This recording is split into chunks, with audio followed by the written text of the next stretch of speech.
What is going on, friends? Welcome into our Saturday sports show here on Mercado Airwaves. I am your host, Mike Mercado, and I want to thank you so much for joining us on this Saturday where we get a chance to talk about sports and everything that has happened throughout the week and a preview of the week to come. You can follow me everywhere in the universe. I'm on Twitter at mmercado2333. Like us on Facebook at Mercado Airwaves. There you can be interactive with us if you have any comments or questions that we will be taking later on the show. You can also follow us on Twitter. I'm at mmercado2333. If you would like to see behind the scenes, visit us at instagram.com/MikeMercado2333. Every single one of our shows, like our Saturday sports show here on Mercado Airwaves, or any one of our other shows like Pizza Night with Nikki and Mike, or The Good Brothers, every one of our UFC and Bellator MMA interviews are brought to you by our amazing producers over at patreon.com/Mercado Airwaves. You can find a tier just for you if you want to get these episodes ad-free or before anybody else.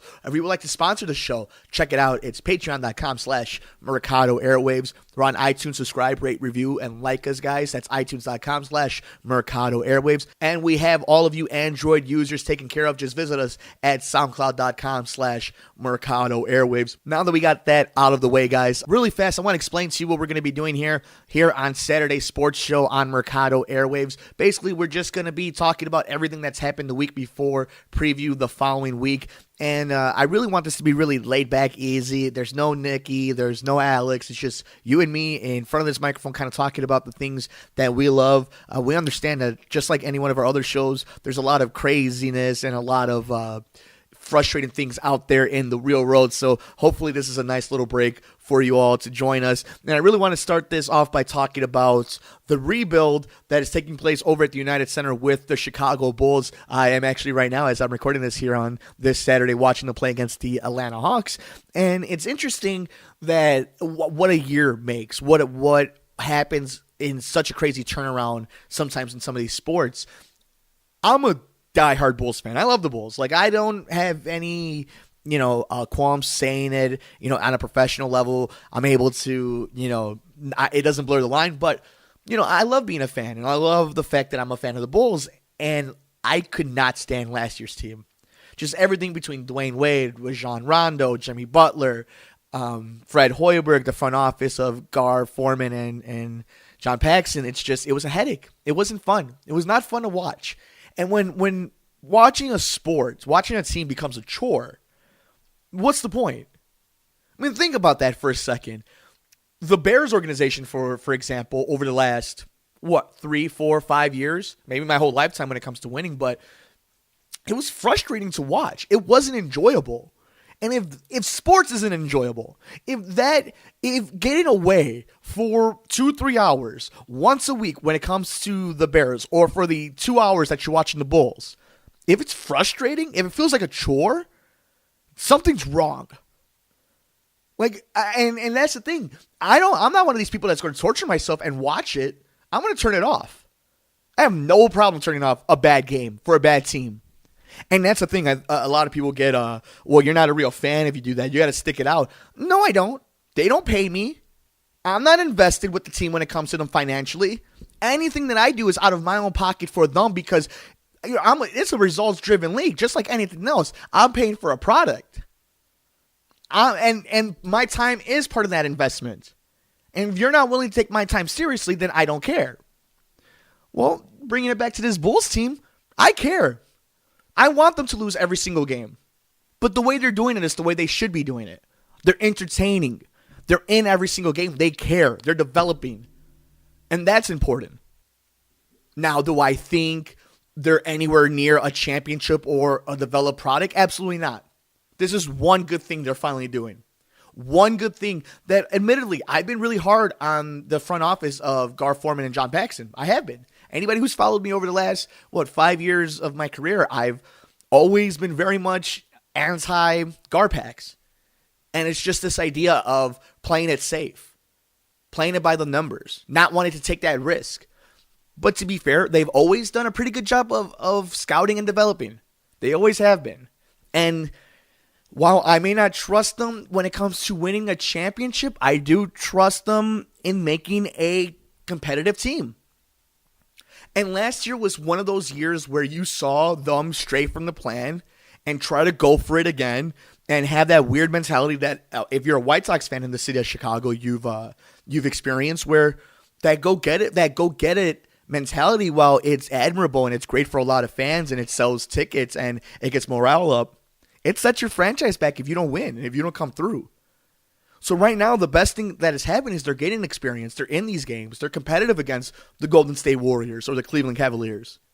But they're losing because they do need the assets as they grow on. Now, my biggest gripe about this front office, like I said, I think that they play it too safe, too close to the vest. They play it too safe. I don't know what they want to do with these assets because we've seen it with them. Look what's going to happen with Nico. They're going to have to trade him. An asset they couldn't get rid of. Luol Deng, an asset they couldn't get rid of. I was surprised when they got rid of Jimmy Butler, when they were able to make that move. And a rare move that seems to be paying off for both teams. One of those rare occasions where it seems like both teams are definitely paying off of it. But what are your thoughts, though? I want to know what you think here in the city of Chicago, all you Bulls fans. What do you think about these real rebuild? Do you think that it's going to pay off? How far along are the Bulls? How long until the Bulls are competitive? What kind of pieces are they missing? Because they still got to trade Robin Lopez. They're going to trade Nikolai Mirotic. Is Denzel Valentine part of your team? Part of the core? Do you trust Chris Dunn? Is Zach LaVine's knees make you comfortable to put the franchise on him? And is he nothing? Is he more than a highlight reel? Lauri Markkanen seems to be the real deal. Do they develop with Fred Hoiberg's offense, though? And is Fred Hoiberg a coach in the NBA to win a finals? To get you there? Hell, to get you to a conference finals? To make you competitive? These are the questions I'm asking.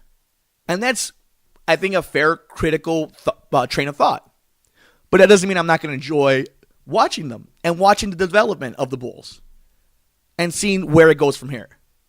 But let me know what you guys think. Let us know on the comments down below if you're listening to us on YouTube. And of course, please do us a huge favor if you're listening to us on iTunes, itunes.com/Mercado Airwaves. Like, rate, review, and shares. It means so much to us. Like us on Facebook at Mercado Airwaves. Follow me at mmercado2333. Be part of the conversation.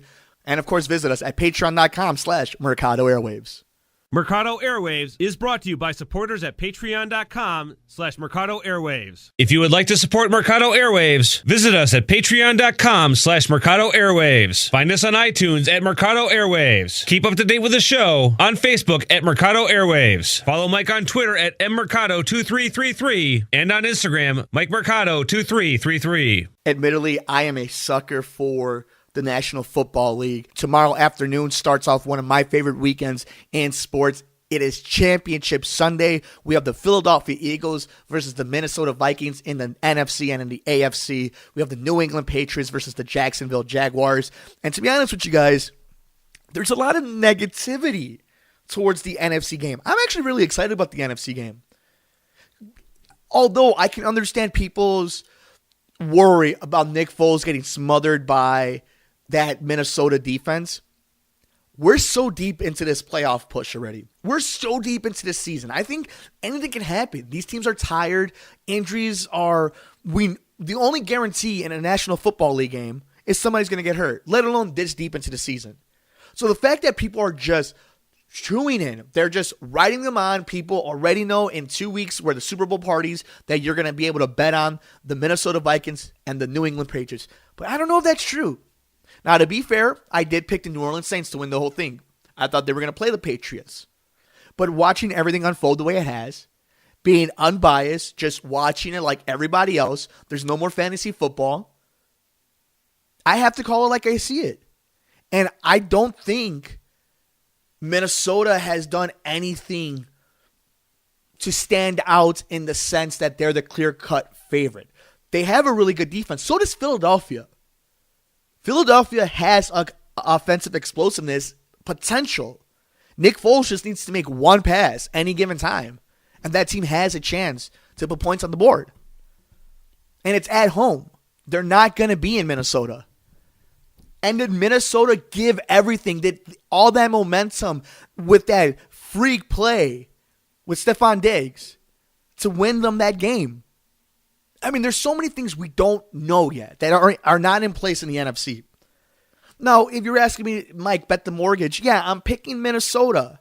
Because just as offensively explosive the Philadelphia Eagles can be, it is Nick Foles still at quarterback. If it was Carson Wentz, we'd be having a different conversation. But are you that confident in Case Keenum? Honest question. Are you that confident in Case Keenum? He's done pretty okay. Some would say he's been great. I don't know about that. I think sometimes numbers are deceiving. I also think winning is deceiving when it comes to our rose-colored goggles. But if you're asking me momentum and players that are on the field, let's also be 100% honest. Minnesota isn't going to this game healthy. They don't have Dalvin Cook. They don't have their quarterback that they started the season with. Case Keenum does get rushed a lot. So I wonder if people are just glazing over this because of one big moment against the Saints and because so many people thought the Saints were going to win the Super Bowl. But I have to go with what I feel, what I see, what I think is heading this way. I think Minnesota is going to win this game. I think it has the potential to be a little bit more of a high-scoring game than people want to believe it is. So I'm going to go 24-21 Minnesota wins and goes to the Super Bowl in their home stadium, which should be absolutely amazing. And in the AFC, I'm going to call it right now. I think the Jacksonville Jaguars are beating the New England Patriots.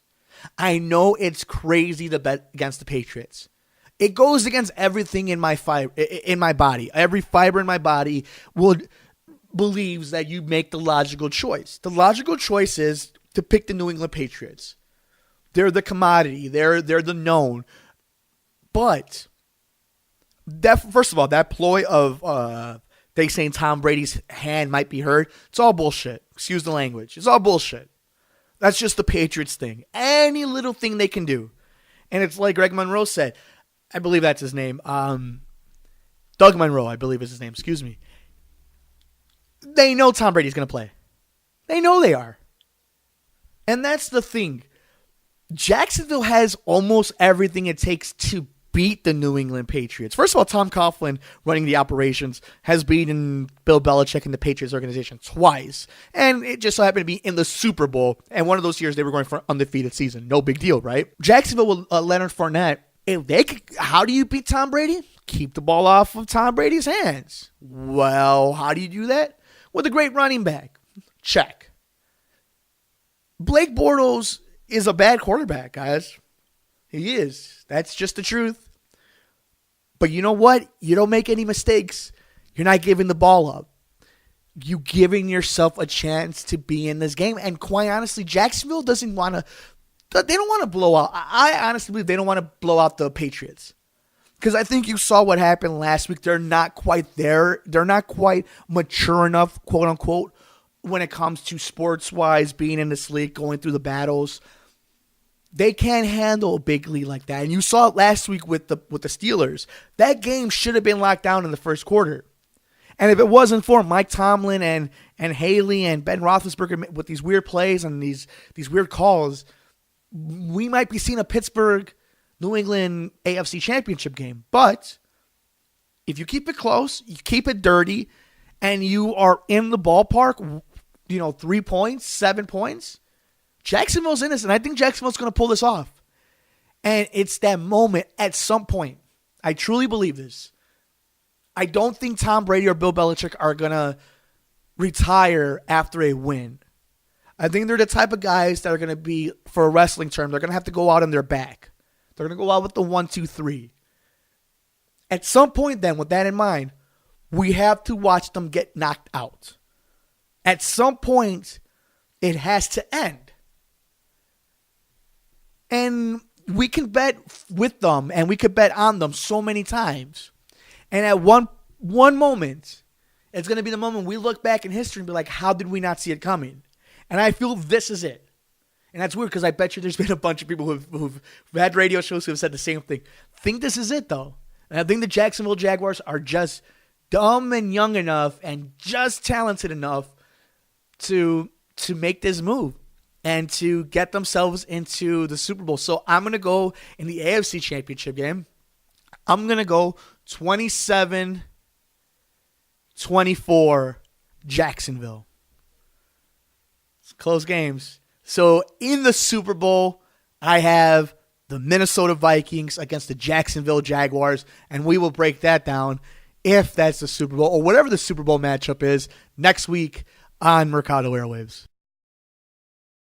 Mercado Airwaves is brought to you by supporters at patreon.com/Mercado Airwaves. If you would like to support Mercado Airwaves, visit us at patreon.com/Mercado Airwaves. Find us on iTunes at Mercado Airwaves. Keep up to date with the show on Facebook at Mercado Airwaves. Follow Mike on Twitter at mmercado2333 and on Instagram, Mike Mercado2333. In case you missed it, guys, I was able to interview Gian Villante before his huge fight at UFC 220, and it's actually going to be a huge card tonight. We get to see Francis Ngannou against the world heavyweight champion, the UFC world heavyweight champion, Stipe Miocic. This match is very intriguing. A lot of fans of the UFC are excited to see if Stipe wins this match. Is he the third straight title defense in the heavyweight division? First man to ever do that. Is he the greatest of all time? And what does that mean against Cain Velasquez, my personal favorite UFC fighter? What does that mean? Do we get that matchup? Is Cain healthy for it?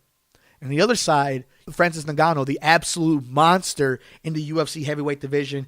Who knows? Who knows? I mean, what he did to Alistair Overeem was vicious, was just unbelievable, that knockout. I don't know how Stipe wins this fight. I don't.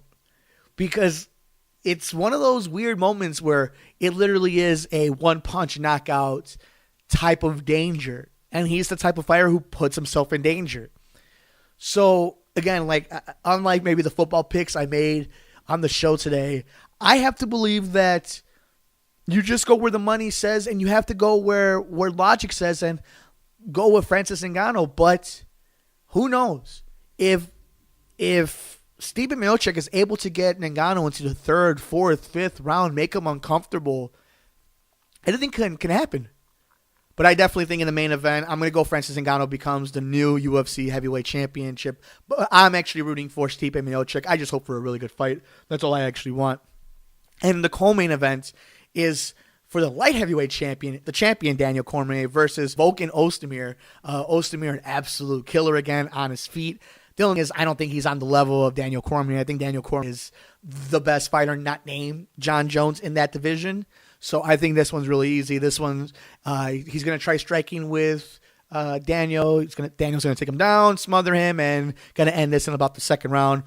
So those are my two main fights. Those are the fights everybody's talking about in the UFC. But again, if you haven't gotten the chance to, please check out my interview with Gian Villante. He's actually going to be on this card. It's a really fun interview. You can listen to it on our iTunes page. That's itunes.com/Mercado Airwaves. It's on YouTube, youtube.com/Mike Mercado 2333. And for all you Android users, you can find it at soundcloud.com/Mercado Airwaves. If you would like to support Mercado Airwaves, visit us at patreon.com/Mercado Airwaves. Find us on iTunes at Mercado Airwaves. Keep up to date with the show on Facebook at Mercado Airwaves. Follow Mike on Twitter at mmercado2333 and on Instagram, Mike Mercado2333. Mercado Airwaves is brought to you by supporters at patreon.com/Mercado Airwaves. All right, friends, let's get into the comments that you left us on Facebook.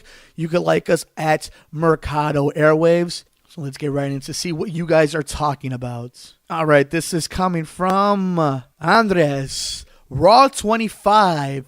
Yeah, if you missed it, actually, guys, on the last episode of The Good Brothers, we were able to talk about our love of wrestling and everything that, everything in between, the 80s, the 90s, and wrestling up to this point. It was a really fun episode, guys. It's just back in the archive, so check that out. But really fast, I'll just give my thoughts on it. I'm actually excited. If you listen to the episode, I don't watch a lot of week-to-week wrestling. I love watching the pay-per-views on Sundays. But when it comes to like Monday Night Raw and SmackDown, I don't really watch those. I like watching the highlights on YouTube. But these shows right here where you get so many of the legends returning from our childhood, and you also know that the spotlight is on the writers because everybody's going to be watching it. You tend to think they bring their A game. So, yeah, I'm really excited about Raw 25. Let me know what you guys think, and if you guys have any guesses of who might show up here at Raw 25. This comes from Sean Blackhawks and what they need to get back on track. How about a goalie? How about Jonathan Tays, plays like the captain that we know he is? I don't know. For all you that have stuck through the show, thank you. But like I said about the Patriots, like I love the Blackhawks. I'm not going to sit here and bullshit you guys that I watch every single game. I don't. It's, I don't. I'm a newer fan. It took me a while to get into it. And, I appreciate what the sport is. But maybe this is the end. And if they don't make the playoffs, if something does happen that they don't make the Western Conference playoffs, Stan Bowman's going to have to do something. And I don't know if that means Quenneville's going to be gone. I just don't think there's anything fixing them this season.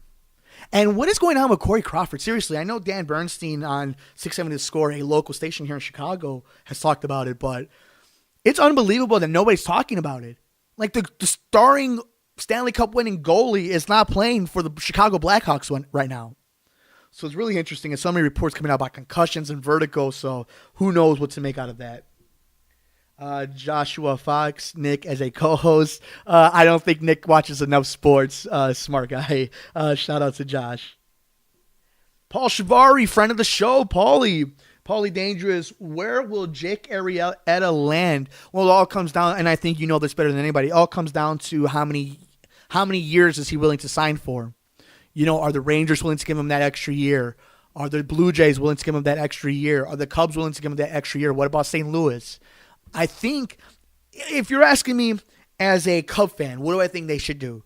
I think if you ask me between Yu Darvish and Jake Arrieta, I go with the devil you know opposed to the devil you don't know. I go against the guy who I've been able to monitor his playoff innings. I've seen him succeed. Now, if you're able to get him on a 3-year deal, yeah, why not? But again, Paul Shivari, one of the better minds when it comes to baseball in our city, these guys are going to have to get paid when it comes to Chris Bryant's, Addison Russell's, Javi Baez, Kyle Schwarber's. All these dudes are going to have to get paid at some point. So how much are you willing to pay for starting pitching? And to me, I think I've heard this from a bunch of great inside baseball guys in our city. The Cubs are really just buying their time until their own homegrown pitching staff is ready to go, which might be another 3 years. So I guess if you're able to get Jake Arrieta or Yu Darvish or players on that caliber, Chris Archer, depending on what you're willing to trade for. What I really want to have is Paul on so we could talk about the Bryce Harper free agency here and where he thinks people are going to go. And the White Sox being in these Manny Machado talks. What does that mean? So there's a lot of crazy stuff going on in baseball. And, for all you who haven't really been keeping in touch with baseball right now since the season ending and, we're in the dead of winter and football is having its and the championship games and whatnot, these quote-unquote collusion reports are pretty crazy. And it is unbelievable, like the amount of years and the amount of dollars that are being spent this free agency and what, these luxury tax deals have to do. So we'll get into it one of these days, definitely. This comes from our friend Matthew McCullough down from Florida, leaving us a comment. Christianity in sports, especially at the college level and at the QB position in the NFL. Breeze, Carr, Watson, Winston, Wentz, Tebow, Alabama QB, and or causes that are bigger than sports that these players support. Or maybe just show on why the Cubs are so much better than the White Sox. Shout out to you, Matty Ice. Well, first of all, Christianity in sports, religion in sports in general. You know what? Here's the thing. While I appreciate everybody's, belief system and what they need and what they use to fuel themselves to not only be a good person, but, just we're as humans, we have that desire to have that in us, that fulfillment. This is what I truly believe. And you could judge me on it, and it's totally fine. This is just my opinion. I think whatever God is, however you perceive it, however I perceive it, God to be, they have bigger things to do than watching us play sports or any sports team. I think what's more important about what you said is what these guys do outside of it. And I like to think that it doesn't matter their religion or who they're helping, what their religion is. If you have the platform to help somebody out, you do it. No matter how big, how small, whether you think it's minor or whether it's the biggest thing in the world, it doesn't matter. It's what you do with your platform. And I truly believe as well. because I do my best to use my platform for whatever good I can. However small my voice may be, however small the platform may be, you have to use it. And I think a lot of these athletes do good by that. And I think the problem is, and this happened a lot during the Colin Kaepernick thing, and this happens a lot with anybody with money or notoriety, is people don't have any empathy or sympathy for you. And they assume you're supposed to do these things. And you know why people assume you're supposed to do good? Because we are. We're all supposed to do good. But it does mean something when people of influence on any level show some type of support and community. And it's great. And if people need to have religion to do that, great. If they don't, awesome. Doesn't matter. But the end fact is, if you do good, then I don't think anybody can ever ask for anything else. Especially from these athletes who, they have a lot on their plate as well. Just like you and I. The only difference is their office is in front of a camera and in an arena. So, very interesting question, guys. It looks like that's it, though. So, thank you guys so much for joining us on this first Sports Saturday stuff show, whatever. We'll think of a name. Maybe we won't. It doesn't really matter. Here on Mercado Airwaves. I really appreciate you guys taking some time to listen to us on your weekend, whether you're getting ready to go out to the bars, to dinner, to a movie, to watch the fights, to get ready to watch the games tomorrow, whatever the case may be. Thank you so much for allowing us to be part of your weekend. You can follow us everywhere in your universe. If you would like to be part of the conversation, if you would like to have a question on the air or a comment, please follow me on Twitter at mmercado2333 or like us on Facebook at Mercado Airwaves. We're on iTunes. Do us a huge favor, guys. Please like, rate, review, and share us on iTunes. That's itunes.com/Mercado Airwaves. For all you Android users, we have you covered. Just find us at soundcloud.com/Mercado Airwaves. Every one of our shows that you hear here on Mercado Airwaves, like Pizza Night with Nicky and Mike, The Good Brothers, sports shows like this, and our interviews with UFC legends, Bellator stars, is brought to you by our amazing producers at patreon.com/Mercado Airwaves. If you would like to see these shows and these episodes ad-free or before anybody else, if you would like to sponsor us to our huge, diverse group of shows and audience, we have a tier just for you at patreon.com/Mercado Airwaves. And of course, if you would like to see behind the scenes, just give us a follow at Instagram.com/Mike Mercado 2333. Thank you guys so much. Enjoy the rest of your weekend. We will see you next time here on Mercado Airwaves.